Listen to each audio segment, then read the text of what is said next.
Kecha kulib yurgan do'stlarim, hatto meni suymas dushmanim yetar bo'ldi.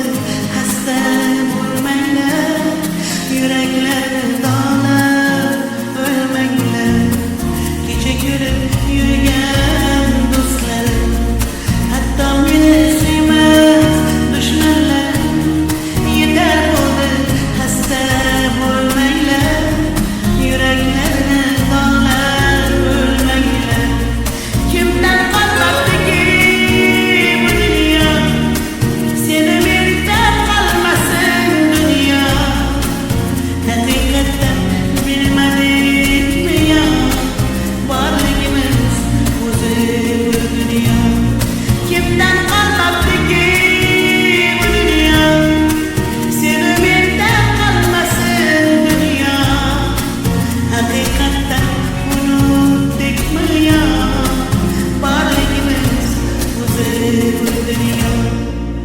Kulib turgan shahla ko'zlar, urib turgan yuraklar, go'zalgina bu dunyo asli g'animat.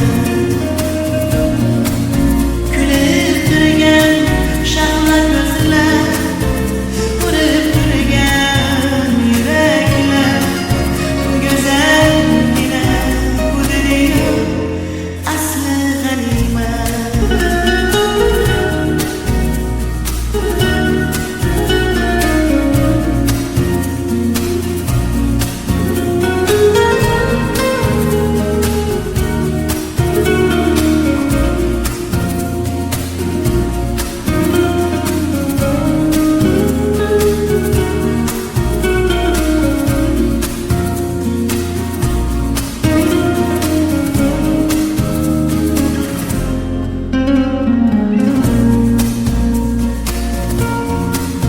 Hakkım inkar etmeymen, Allah'ımga isyan qilmayman. Turda ishlarga bir to'kilganda yoshim tutmayman. Haqqimni inkor etmayman, Allah'ımga isyan qilmayman.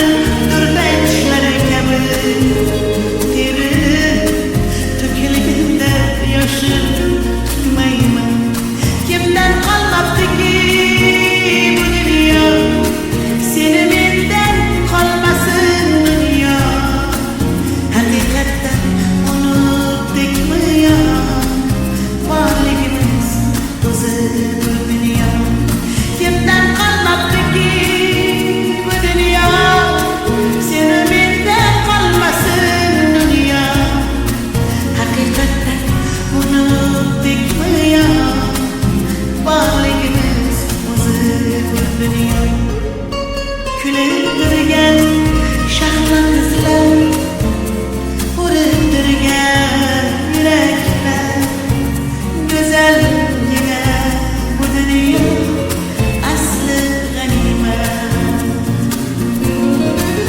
Kulib turgan shahla ko'zlar, urib turgan issiq yuraklar, jajjigina bu go'zal dunyo